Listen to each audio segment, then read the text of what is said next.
இன்னைக்கு நாங்க லஞ்சுக்கு கோயம்புத்தூர் திருச்சி ரோட்ல இருக்க அம்மாயி வீடு தாங்க ட்ரை பண்ணியிருந்தோம். அம்மாயி வீடு திரும்பி பார்க்காம ஓடு நாய் போச்சுங்க. ஸ்டார்டருக்கு ஆட்டுக்கால் சூப் ஆர்டர் பண்ணிருந்தாங்க. வெறும் பெப்பர் தண்ணியில ஆட்டுக்காலை போட்டு கொடுத்துருந்தாங்க. வாயிலே வைக்க முடியல. மெனு கார்டுல இருக்க எந்த ஐட்டமுமே அங்க இல்லைங்க. Biryani, meals, fried rice, noodles மட்டும் இருக்குன்னு சொல்லிட்டாங்க.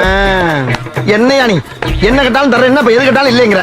ஒரு வெஜ் செஷ்வான் ரைஸ் ஆர்டர் பண்ணியிருந்தாங்க. வெறும் மிளகா பொடி சாதம் மாதிரி இருந்தது. அது கூட ஆர்டர் பண்ண கோபி மஞ்சள் ரொம்பவே சுமாரா தாங்க இருந்தது. வாங்கின பிரியாணியை காலி பண்ணணும்னு சொல்லி ஆளுக்கு பாதியா வாங்கி பிரிச்சு எங்க பாப்பாக்கு கூட்டி விட்டெல்லாம் பார்த்தாங்க. அப்பவுமே அது சக்சஸ் ஆகல. என்ன காரணம்னு பாத்தீங்கன்னா, இது ஜீரக சம்பா அரிசியே கிடையாதுங்க. ஏதோ ஒரு லோ கிரேட் ரைஸ் குழஞ்சு போய் வர இருந்தது. வேதனையிலே பெரிய வேதனை. காசையும் கட்டி இந்த மாதிரி விளங்காத சாப்பாடு சாப்பிடுறது தாங்க. கடைசியா பாப்பாட்டு ஏதாவது வேணுமான்னு கேட்டேன்.